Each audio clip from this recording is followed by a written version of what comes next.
আজকে আমরা যা নিয়ে আলোচনা করব তা হচ্ছে ক্যাপাসিটর।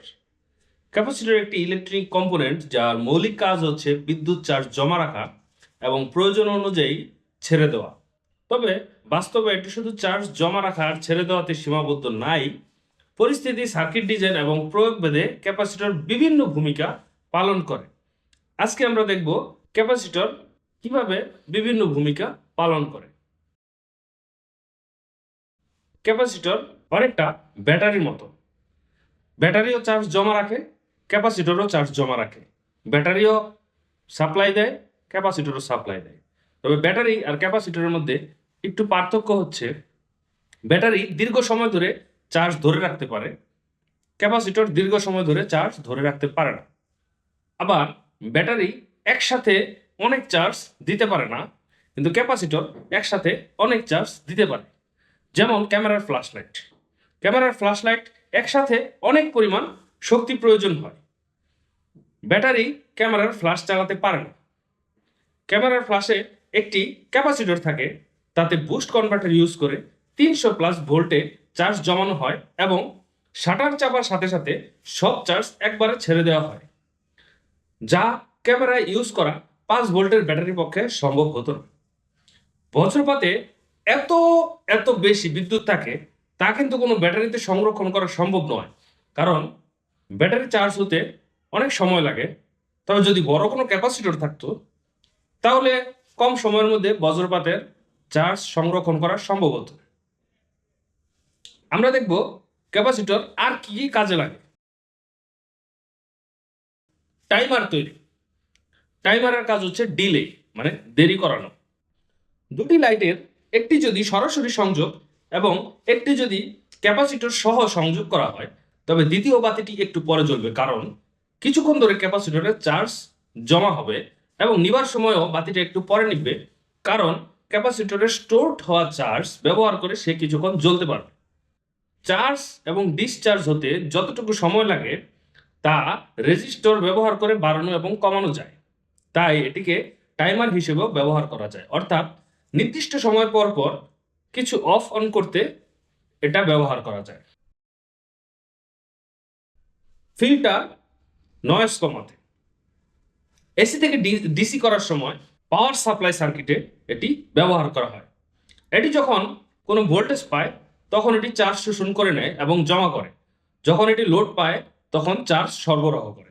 এই সুবিধা কাজে লাগিয়ে একে ভোল্টেজ স্টেবল করার কাজে লাগানো হয়, যাকে ফিল্টার বলা হয়। কাপলিং কি? এক সার্কিট স্টেজ থেকে আরেক স্টেজে শুধু সিগন্যাল ট্রান্সফারের জন্য কাপলিং ব্যবহার করা হয়। উদাহরণ, একটি অডিও অ্যাম্প্লিফায়ারের ইনপুট সিগন্যাল গ্রহণ, যেখানে কারেন্ট বা ভোল্টেজ ট্রান্সফারের দরকার নেই, শুধুমাত্র সিগন্যাল ট্রান্সফার হতে হবে। সেখানে দুইটি স্টেজের মাঝখানে শুধুমাত্র একটি ক্যাপাসিটর ব্যবহার করে সিগন্যাল ট্রান্সফার করা হয়। অর্থাৎ ক্যাপাসিটর এসি ভোল্টেজ পাস করতে পারে, ডিসি ভোল্টেজ পাস করতে পারে না। ডিকাপলিং এটা আবার কি জিনিস? যখন কোনো কমপ্লেক্স সার্কিটের মাঝে কোনো আইসি বা এই ধরনের কন্ট্রোলার ইউজ করা হয়, যখন আইসিটা হঠাৎ করে কারেন্ট টান দেয়, তখন ওই জায়গায় ভোল্টেজ ড্রপ হয়। সেই ভোল্টেজ ড্রপ হওয়ার কারণের জন্য আশেপাশের এরিয়াতে কোনো রকম সমস্যা না হয়, সেজন্য তার পাশে একটি ক্যাপাসিটর ব্যবহার করা হয়, যে সাধারণত চার্জ জমা রাখে এবং সে একইভাবে ব্যাকআপ দেয়, লোকাল চার্জ সরবরাহ করে।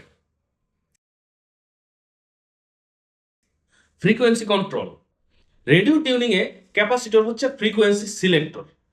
যেমন এটা ঘোরালে স্টেশন বদলায়। রেডিও টিউনিং নব আমরা ঘুরাই না, ওই নব ঘুরাইলে আসলে কি বদলায়? ক্যাপাসিটরের মান বদলায়। ধরেন একটা দোলনার কথা ভাবেন, দোলনার দড়িটা যদি ছোট হয় এবং দোলনার দড়িটা যদি বড় হয়, তাহলে কিন্তু দোল খাওয়ার যে গতি এটা চেঞ্জ হয়। দোল খাওয়ার গতি হচ্ছে ফ্রিকোয়েন্সি, আর দোলনার যে দড়ির দৈর্ঘ্য এটা হচ্ছে ক্যাপাসিটর। অর্থাৎ আমরা ক্যাপাসিটর বাড়ায় কমায় ফ্রিকোয়েন্সি বাড়াই এবং কমাই।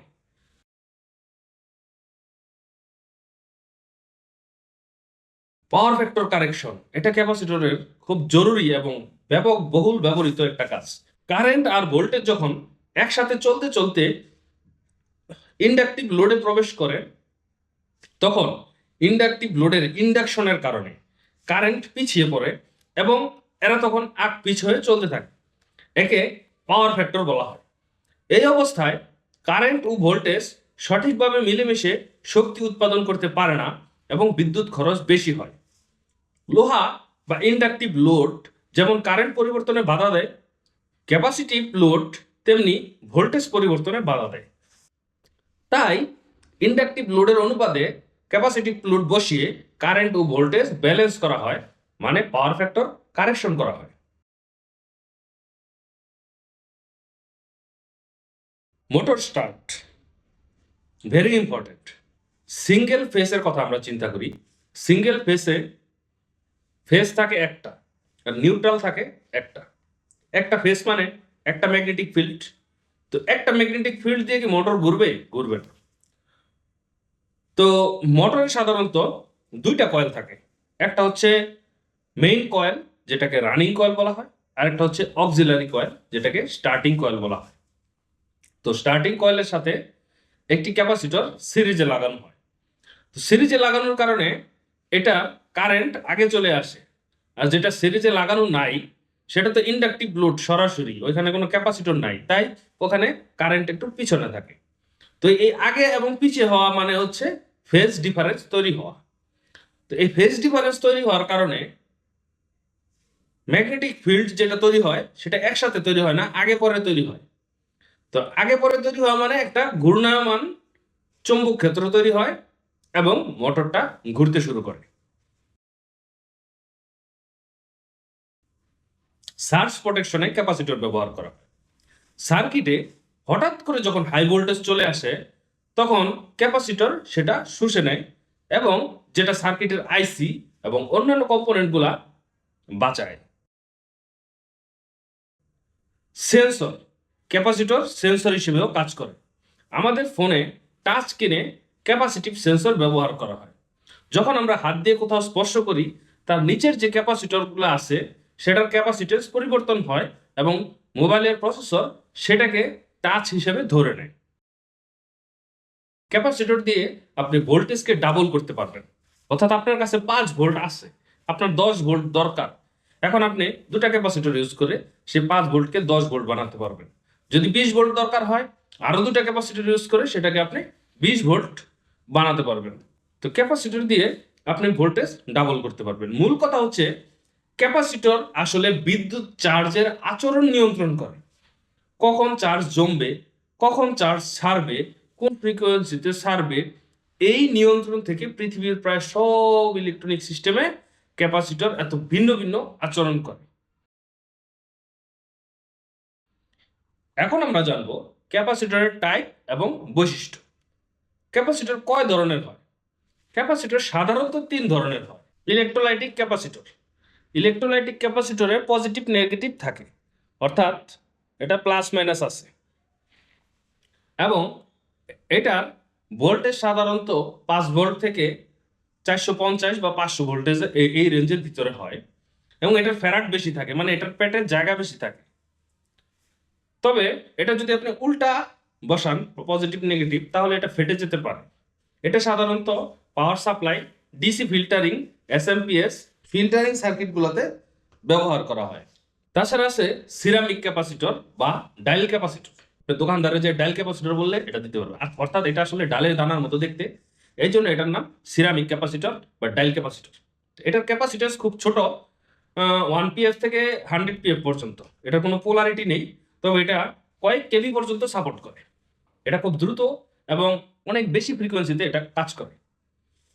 এটা বিভিন্ন জায়গায় যেমন যে আইসি, ডিকাপলিং, তারপরে noise filtering, high frequency signal, এসব জায়গায় এই ধরনের ক্যাপাসিটর ব্যবহার করা হয়। Film capacitor. ফিল্ম ক্যাপাসিটর হচ্ছে মাঝারি মানের, অর্থাৎ 100 pf থেকে 100 uf পর্যন্ত থাকে। ফিল্ম ক্যাপাসিটরের পোলারিটি নাই, স্টেবিলিটি খুব ভালো এবং লস কম। এই ধরনের ক্যাপাসিটরগুলো ইউজ হয় অডিও কাপলিং, অর্থাৎ অডিওর ইনপুট সিগন্যাল নেওয়ার জন্য এই ধরনের ক্যাপাসিটর ইউজ হয়। তাছাড়া টাইমিং সার্কিট, বিভিন্ন মোটর রানের জন্য এবং এসি অ্যাপ্লিকেশনগুলোতে এই ফিল্ম ক্যাপাসিটরগুলো ইউজ করা হয়। ক্যাপাসিটরের ভোল্টেজ এবং ফ্যারাড নির্ণয় করার নিয়ম, যে আপনি একটা ক্যাপাসিটর ইউজ করবেন, আপনি সেখানে কত ভোল্টের ক্যাপাসিটর ইউজ করবেন আর কত মাইক্রোফ্যারাডের ক্যাপাসিটর ইউজ আপনি করবেন। সার্কিট ভোল্টেজ ইনটু 2, অর্থাৎ যত সার্কিটে যত ভোল্টেজ আছে এবং সেটাকে আপনি মাল্টিপ্লাই করবেন 2 দিয়ে বা 1.5 দিয়ে করলে অনেক সময় হয়। 2 দিয়ে মাল্টিপ্লাই করলে যা আসবে, যেমন 12 ভোল্টের সার্কিটে আপনি 25 ভোল্টের ক্যাপাসিটর ইউজ করবেন। 24 ভোল্টের ক্যাপাসিটর ইউজ করার কথা, কিন্তু বাজারে 24 ভোল্ট পাওয়া যায় না, 25 ভোল্টের ক্যাপাসিটর ইউজ করবেন।